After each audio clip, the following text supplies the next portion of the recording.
Well, as 2019 comes to a close and 2020 is here, I guess we'll be seeing in 2020 now. The 20s. I always wanted to live in the 20s. Well, here we are, the roaring 20s. We wanted to get you guys caught up with the work we've been doing on the railroad at Garagemahal. Now, you've seen all this stuff. This was putting in the upper level, the logging line, and well, after some medical problems and so on, I can't get up the ladder to work on it. No. But now that we are both rebuilt and doing well, we'll be able to get up here and work on the logging line again. Yes. We hope. Let's plan on it. We're planning on it. That's resolution number 1. Work on the logging line. There's a lot of work already done up here, but oh my heck, is there a lot more work to be done. As you can see, there's no track in this area. There is 6 feet of track over in this area, but the train hasn't turned a wheel just yet because there's no power going to the track just yet. Well, it's a beginning. It's a beginning. Now, if you've been following the channel, you know that this is actually my second garden railroad. I had one some 20-odd years ago, and ground level, all outdoors. My thinking on garden railroads has always been that I want them to look like they're going somewhere. Yes. So the trains meander through the shrubberies, and there's a real sense that they're going from one place to another with lots of space and shrubbery and scenery surrounding them, so that there's a real sense of them going somewhere. Now, as you can see, I also ran it in the winter. Well, that's cool. Which is not that easily done, but No. you kind of have to be committed to the idea. Boy. And boy, should I be committed. I tell you what. But our new philosophy is, if you can't get to it easily, don't build it.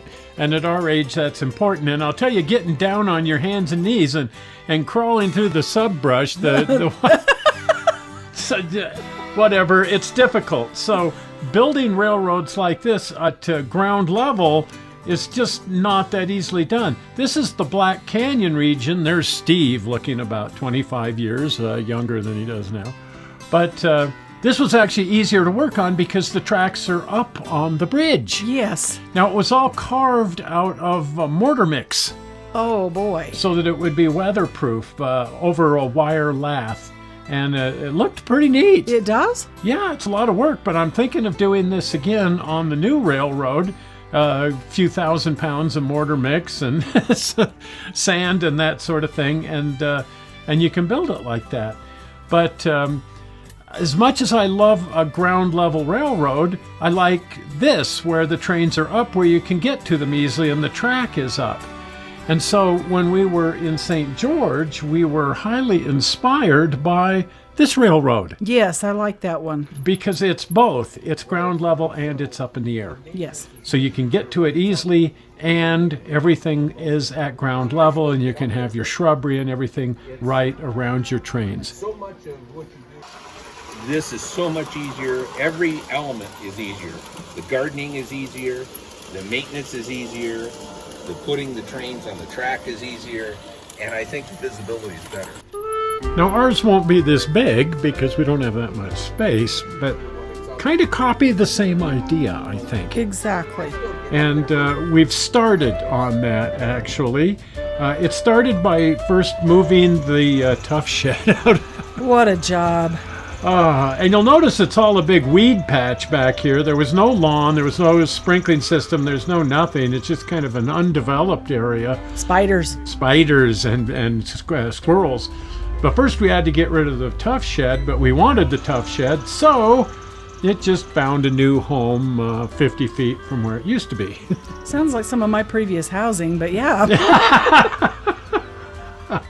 This a single wide, I guess you call it. Yeah, it's a single wide. Anyway, it's double narrow. It's much easier to get our stuff in and out of it in this location, and more importantly, it serves the needs of the Garden Railroad, which will now be behind this fence, which we just barely put in a couple of months ago. So now the area for the new railroad is all secure from prying eyes and fingers and so on inside this secure area. And notice too that there's real live lawn in here and a real live sprinkling system. And snow. And snow, it is that time of year.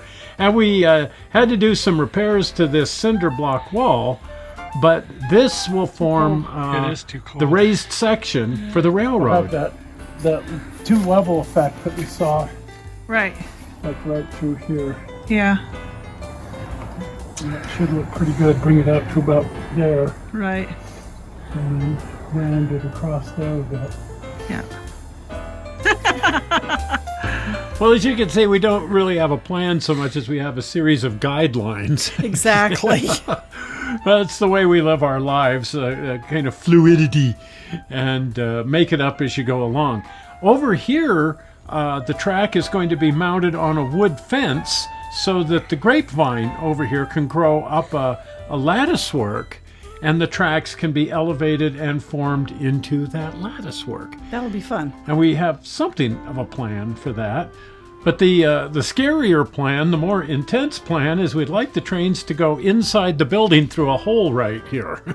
Which isn't there yet. Which isn't there yet. It'll go into the bathroom, the baño, and through the baño and through this wall and across this section, which is kind of our kitchen area, and into this area, and finally into the indoor part of the layout over here. Steve and Al built this great backdrop cove. It's kind of large. It is. But it's a large-scale railroad. But I wanted a huge 8-foot high backdrop on top of 4-foot benchwork. So, well, there it is. This is a few years ago. And then we brought in Spangler Yes. to do some painting. Robbie Spangler, the great one, who does the best backdrops. And then went to work on some lighting, some LED lighting systems that are all controlled from apps on the telephone. So that's pretty cool. Now this area will be a switching yard. You can see that the Lagos Creek switches are already here, and we've got a little bit of track just roughed into place and some structures kind of conceptualized. This is the paint booth, and it's built right into the benchwork, so that all had to be done at the same time. Now over here underneath the logging line is the new locomotive display case where locomotives will live when they're not being used. Yeah, it looks a lot better. Better than it did. A lot of the logistics are logistical. Well, now that Christmas is over, I can't wait for spring. No kidding, we're ready for track. But I can't wait to put the rail along in there with the grapevine and get the vines growing up where they belong and make a trellis for them. We'll call that the grapevine. The Grapevine Express. Or Grape Wine Or we could Express. call it Napa. Napa, the Napa Trail. Yeah.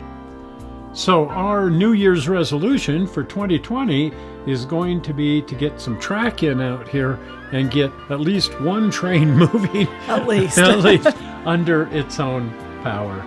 Well, if you haven't been over to the channel or you're not a subscriber, here comes your golden opportunity. Well, we're not sure how you found this foolishness on the internet. We hope you didn't find it boring. And we will see you here on Sunday with our regular Sunday screwing around. We'll see you then. See ya, bye. Bye-bye. Oh, and Happy New Year. Yes.